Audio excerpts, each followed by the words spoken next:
154 حدیث نمبر 154 154 حدثنا هناد حدثنا وكيع عن سفيان عن أيوب عن أبي قلابة عن زهدم الجرمي قال كنا عند أبي موسى الأشعري رضي الله عنه فأتي بلحم دجاج فتنحى رجل من القوم.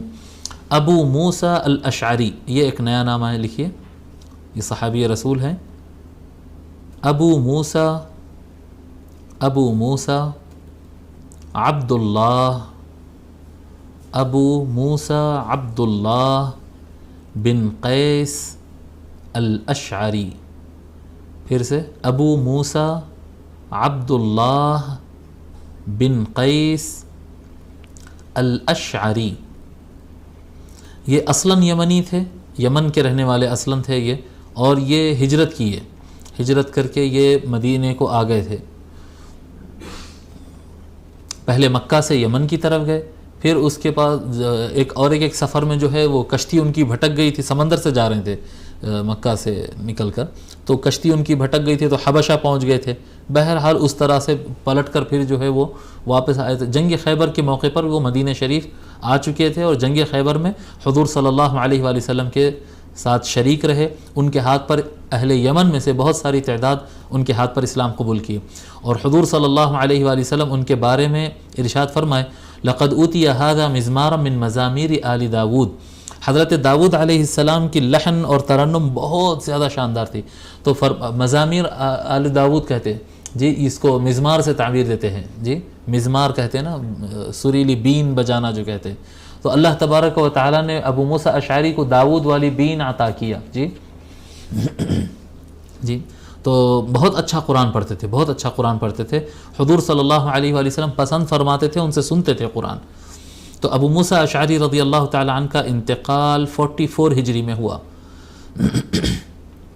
44 ہجری میں، 44 ہجری میں آپ کا انتقال ہوا، حضرت ابو موسیٰ الاشعری رضی اللہ تعالی عنہ. تو زہدم الجرمی کہتے ہیں کہ ہم حضرت ابو موسیٰ الاشعری رضی اللہ تعالی عنہ کے پاس بیٹھے ہوئے تھے، ایک مرتبہ ان کے پاس موجود تھے، تو ان کے پاس مرغی کا گوشت لایا گیا، مرغ پکا کے ان کے پاس لایا گیا. تو جو لوگ بیٹھے ہوئے تھے کھانے کے لیے، جو حضرات بیٹھے ہوئے تھے، ان میں سے ایک آدمی تھوڑا سا سائیڈ ہو گیا، بالکل اٹھ کے نکل گیا نہیں کھانے کے لیے. فقال ما لک، حضرت ابو موسیٰ اس سے پوچھے کہ کیا ہوا، کیوں دور ہو رہے ہیں آپ دستر سے، کیوں آگے نہیں آ رہے؟ فقال انی رأیتها تأکل نتنا فحلفت الا آکلها. وہ شخص نے کہا کہ نہیں، میں ایک مرتبہ دیکھا کہ مرغیاں جو ہے وہ گندے چیزیں بھی کھاتے ہیں، کچرے کے پاس جاتے ہیں، اس طرح سے کوئی گندی چیز میں بھی وہ لوگ چونچ مارتے ہیں اور کھاتے ہیں. تو اس دن میں دیکھا تو میں قسم کھا لیا، اس دن کے بعد میں نہیں کھاؤں گا. قال، تو حضرت ابو موسیٰ رضی اللہ تعالیٰ نے ارشاد فرمایا ادنو، قریب آ جاؤ دستر پہ.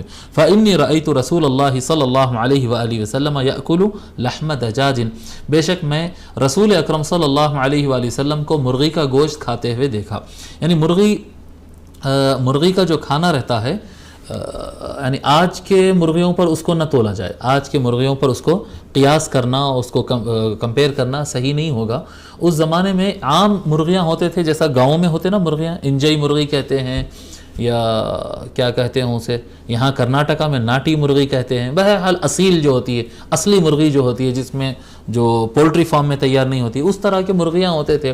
اور اس طرح کی مرغیاں پھرتے ہیں، گھومتے ہیں، کیڑے کھا لیتے ہیں کچرے میں سے چن کے، اصل میں وہ کیڑے ہی کھاتے ہیں چن کر، یہ سب کچھ کھاتے ہیں، لیکن اس کا اثر اس کے گوشت پر نہیں ہوتا ہے.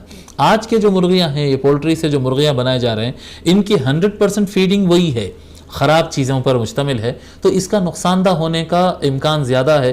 یعنی اگر اس سے احتیاط کرنا ممکن ہے، اگر اس سے احتیاط کرنا ممکن ہے تو میرے خیال سے احتیاط کرنا چاہیے. میرے خیال سے اگر اس سے احتیاط ممکن ہے تو احتیاط کرنا چاہیے آج کی مرغی سے جہاں تک ہو سکا. لیکن اس زمانے میں تو اس طرح سے کچھ بھی نہیں تھا. تو بہرحال یہ حدیث شریف میں ایک بات سمجھ میں آ گئی کہ رسول اکرم صلی اللہ علیہ وآلہ وسلم مرغی تناول فرمائے تھے.